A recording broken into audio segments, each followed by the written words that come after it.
So apparently the Fever just leaked their starting five.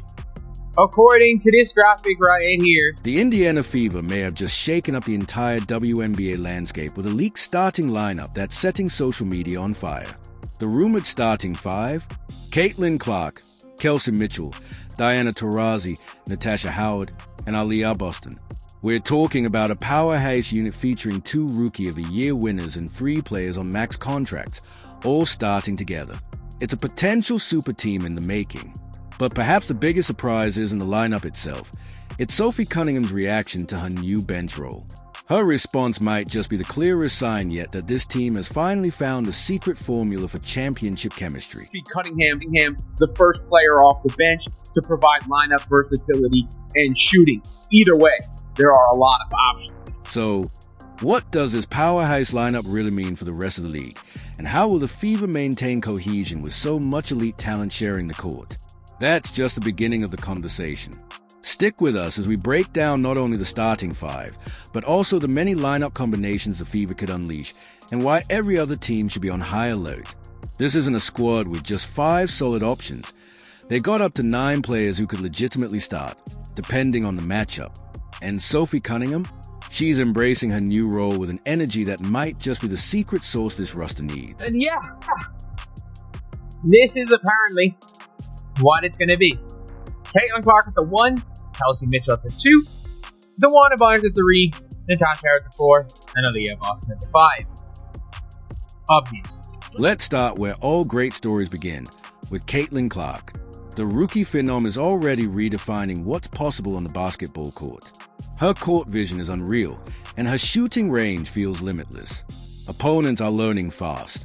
If Clark is in the building, you'd better start guarding her the second she steps onto the hardwood. Because in order for the Fever to achieve the goals that they have in front of them, everyone is going to need to buy into their role, and it's up to Stephanie White to put the best lineups out there, the best lineup combinations, and all of that. I took a stab at projecting what the starting five will be, and it's not a huge leap, but obviously Caitlin Clark's going to be the point. Kelsey Mitchell, who plays right next to her and is a scoring machine of her own, scored nearly 20 points per game last season.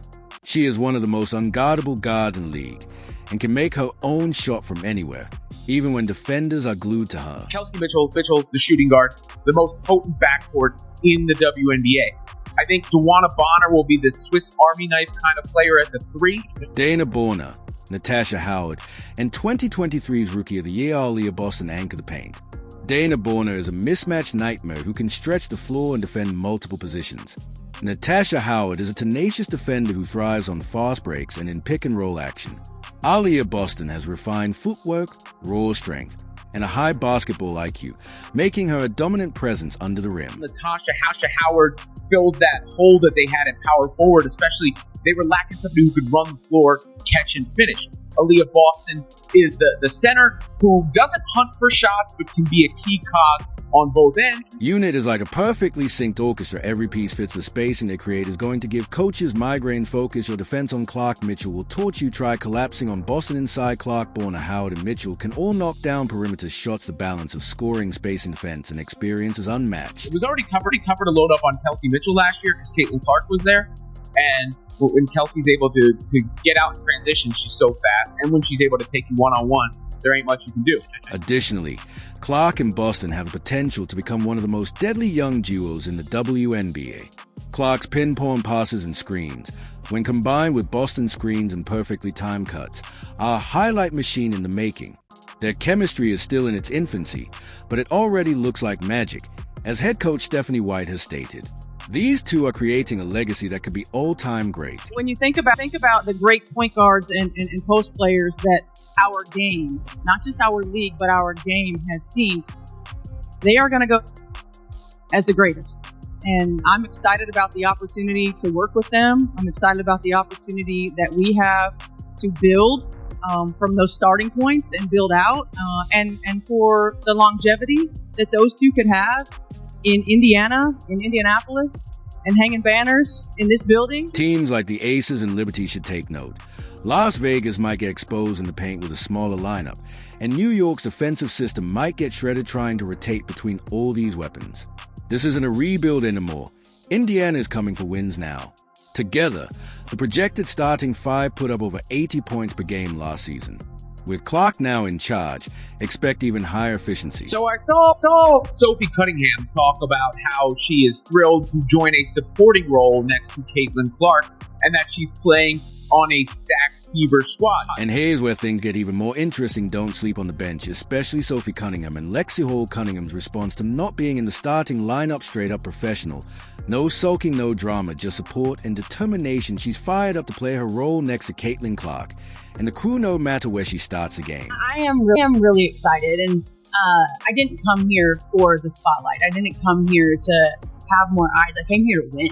And I really do think that with the group that we have, that we are going to win. We are going to get a championship. This type of veteran maturity is rare. We've seen plenty of big names resist a reduced role. Allen Iverson didn't want to come off the bench and ended up walking away from the game. Carmelo Anthony had similar issues in Houston, but Sophie, she's all in, and that kind of attitude could be exactly what turns this team into a serious contender. I just kind of heard what they were doing, and of course you have Caitlin, who's drawn eyes from all around the world. That is like, why would I not? Why not be part of something great? You go from Diana, and now you're going to a team who is going to be a contender for a championship. And so I'm stoked about this year. I'm really excited for the players, but I'm also excited just for the community and the relationship and the culture that you guys have. Championship squads aren't just built with stars, they are built with players who know their role and embrace it. That's what Cunningham brings as selflessness, as a sign of a changing culture in Indiana, one that's focused on collective success instead of personal stats. And that's exactly the kind of energy Stephanie White needs to mold this loaded roster into a championship caliber team. Sophie Cunningham, who I mentioned before,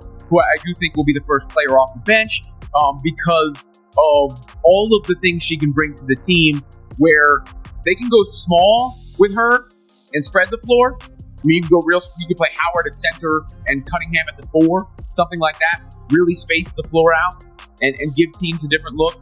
She can play a traditional spot on the wing, of course, and she has a little bit more, I think they're listed at the same height, but she has a little bit more length and size, I believe, than Lexi Hull.